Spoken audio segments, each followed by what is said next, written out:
All right, y'all. It's Albert Lebel, and I'm Lock Junkie. Another episode of Stock Lock Sunday. This time we're going to kind of go back to the basics a little bit because recently I've been asked a lot about from newcomers, where do you start? How do you know, basically, how do you pick a lock? Going way back to the basics. So I figured this is probably one of the best locks you can get if you're just starting out. They're cheap. Affordable, and they're great for if you're just starting to learn how to pick because they're easy to pick. Now this one does show a number 10 up here, a 10 out of 10 on their Master Lock's lock scale, but really that's just for strength, not so much for that because they all got junk cores in them. They make a really good lock, and then they throw a junk core in them. But we all know that. I'm not going to go off on the tangent again about their junk cores. I'll stop saying junk cores. So, like I said, I've been asked a lot recently about, where do you start? How do you know what you're going to do? So this lock I have not tried picking yet. I've had it in the drawer for maybe, a couple of weeks now anyways. Just got a couple more delivered today.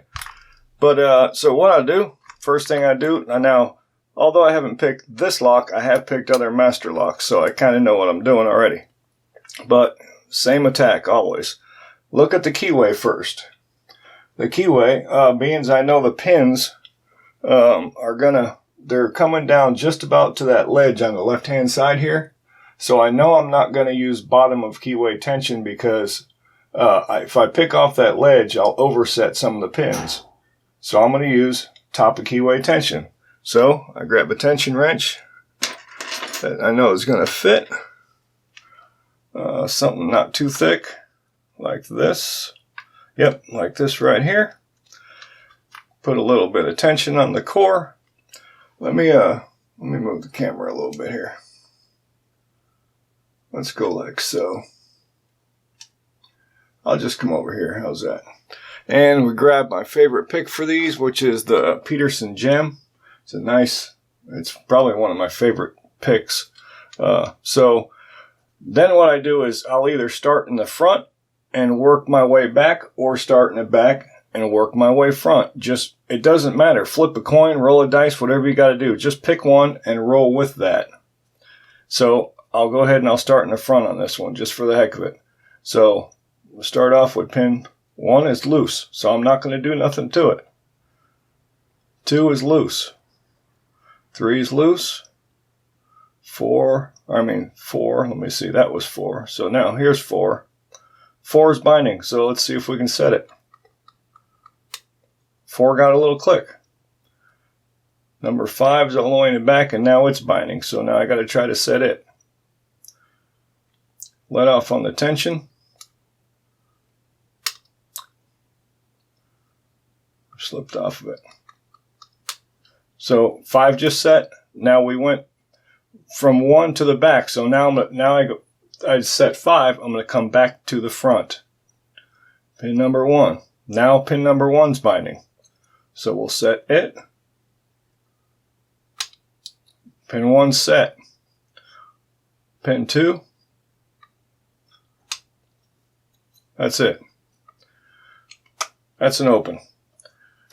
So that's how we do that. So let's see, just for the fun of it, since the video is not going to be long because we're not going to disassemble this thing. Let's get it off of here. We may as well snip that off of there real quick. Let's see.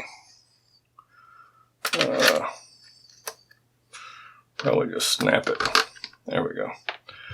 Alright, so, yeah, you see, it's awful bitting, but at least they got that high one in the back. So you're not going to rake something like this either because you'll overset these low cut pins trying to get that high cut one. So again, if you're just starting out, I recommend don't start off with tools like this because you can always fall back to, rapid entry tools. I recommend learning how to single pin pick. That'll get you into a lot more locks. And like I said, you can always fall back to tools like this. They take no skill, so you don't have to really learn how to use that. You have to learn how to, skill. Single pin picking is where the skill is, I think. like I said, and you know, you can always try something like this. If it doesn't work, then you'll have a skill to go with to get the lock open.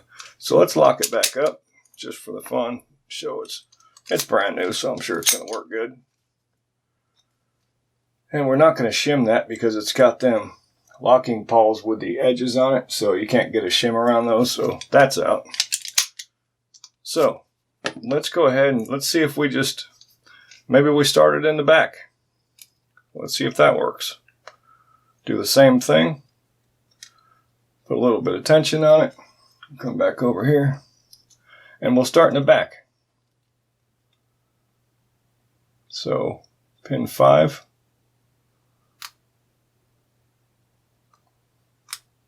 5, 4, 3, 2.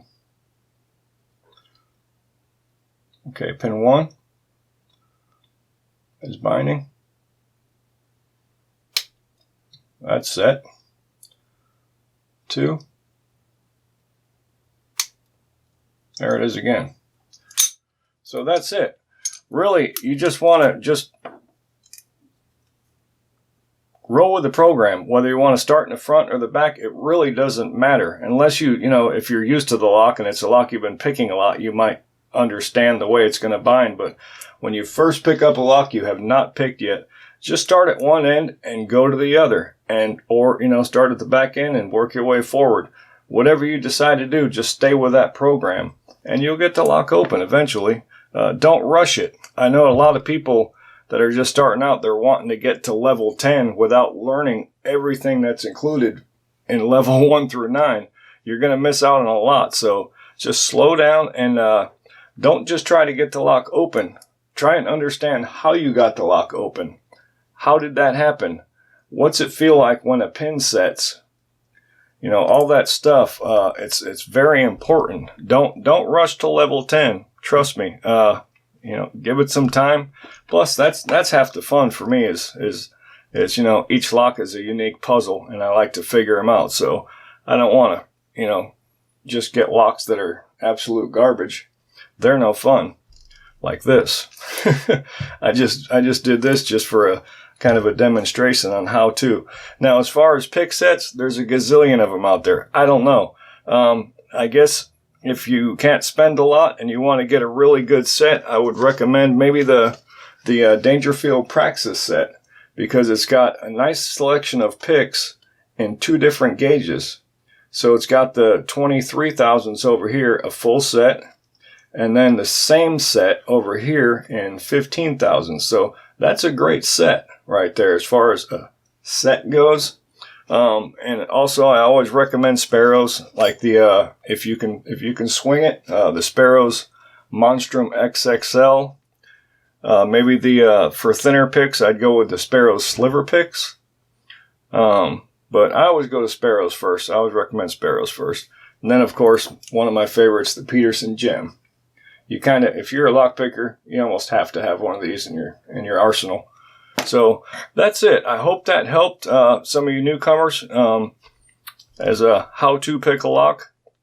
And that's it for this Master Lock number 15, and wraps up this episode of Stock Lock Sunday. Like I said, I really hope this helps you out.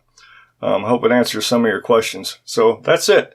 Stick around to see who gets this week's Pack Lock 200A featuring my logo. And if you're not subscribed yet, please do so. And if you like this video, as always, hit that like button for me.